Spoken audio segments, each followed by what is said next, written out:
Hi mga sis! So, 4 days gala nga mga sis ay nandito nga tayo sa favorite place namin nila mama sa SM Pampanga. Dito nga tayo sa SM Pampanga mga sis para puntahan nga itong bagong bukas na Space and Time Cube. Dito lang sa may second floor tapat ng sinahan katabi nga lang ng food court. Ay, rugo, kadating-dating nga namin mga sis ay nakikita nga namin tong sold out for the day mga sis pero nagtry pa rin nga kami pumila at himala nga nakapasok pa rin nga kami. At nandito na nga kami sa may bandang entrance mga sis kung saan nga bibili kami ng ticket at hindi pa rin nga kami sure dyan kung makakapasok ba kami or sa susunod na araw na lang. Sobrang dami rin ngang taong pumipila mga sis dahil opening nga nila at meron nga silang pa-promo na buy one take one. At finally nga mga sis nakabili nga kami ng ticket nung 6 PM pero 8 PM pa lang nga kami pwedeng makapasok. Kaya naman nga mga sis ang una namin pinasukan na ito tinatawag nilang Rail Cinema kung saan meron ngang 9D roller coaster. Panoorin nyo nga lang ang mga susunod na clip mga sis para makita nyo nga ang mga naging experience namin sa loob ng 9D roller coaster.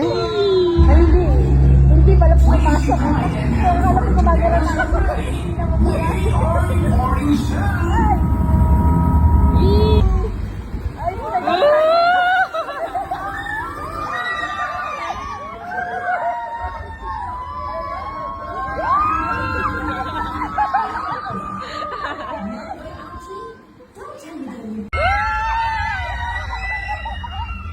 May pahangin-hangin effect nga dyan mga sis, talagang yung mismong upuan mo nga ay gumagalaw kaya naman nga feeling mo talagang nalalaglag ka o kaya naman umaakit. Meron pa nga ako nasagap na chismis mga sis na meron pa nga daw silang pa water effect dyan pero di ko nga alam bakit wala at meron nga lang pumatak na isang patak lang. I thought I could be one hell.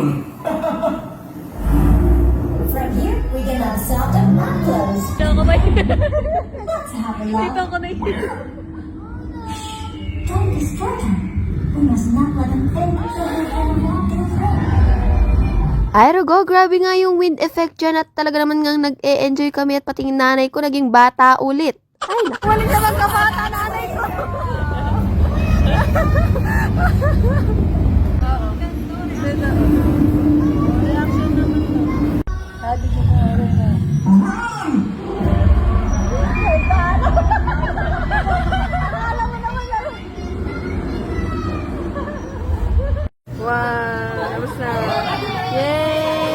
At pagkatapos nga nun mga sis, akala ko nga ay nasa ibang planeta na kami o kaya naman nga nag-time travel. Ay, fury. At pagkatapos nga natin sa Real Cinema o sa Fantasy Cinema mga sis, ay nandito na naman nga tayo sa may entrance para pumasok sa kabilang pinto. Papasok naman nga tayo ngayon sa room ng punong-puno ng arts or to be specific sa room kung saan punong-puno ng installation art. Dito pa lang nga sa ceiling ng entrance mga sis, ay meron ko na agad may kitang form of art. Pagkapasok nga namin mga sis, ito nga agad ang bubungad sa inyo. Pero go, feel na feel ko pa dyan, parang nagbabasa talaga. May background music pa nga yun mga sis, kaya naman nga parang feel na feel mong nasa filming ka o kaya naman nga nasa pre-debut shooting ka.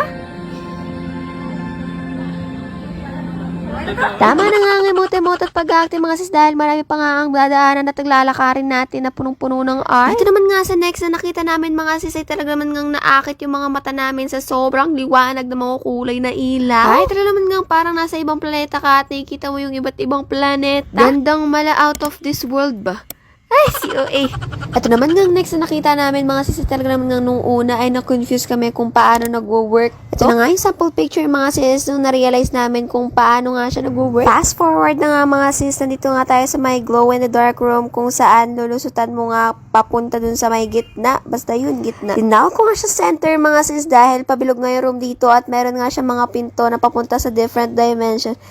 At una na nga namin pinasukan mga sis itong parang nasa loob kayo ng trend. Ay, super perfect. At ayun na nga po, nagmo-moment sila, parang nagbabiyahe ko naman. At dito naman nga tayo sa another room kung saan nakapalibot nga na naman ng salamin pero ibang ilaw naman. Katulad nga lang to nung parang mga planets kanina na parang nasa universe. Ito naman nga parang may mga stars, jellyfish, I don't know. Hindi nga lang yan mga sis, meron pa nga dito parang Japan feels mga sis kung saan pwede ka nga mag-picture. At katabi nga lang netong ilaw-ilaw na to mga sis, meron pa nga isang Japan feels kung saan meron pa nga silang pa-costume na parang nasa Japan. Hindi ko nga na-video yun mga sis dahil napakaraming ang tao din doon. At bumalik naman nga tayo ngayon sa may center mga sis kung saan meron ng chandelier sa gitna at papakita ko nga sa inyo kung anong special thing about this. Hindi nga lang dito yung malaking chandelier yung center of attraction dito mga sis kung hindi yung flooring niya nga na may effect pag natatapa tinatapakan mo. At dito naman nga tayo sa room mga sis kung saan parang nasa ibang planeta ka nga naman yung experience mo dito. Harago, yung nanay ko naman nga daw dyan mga sis ay para siyang nahihilo dahil gumagalaw nga ang tinatapakan mo dito.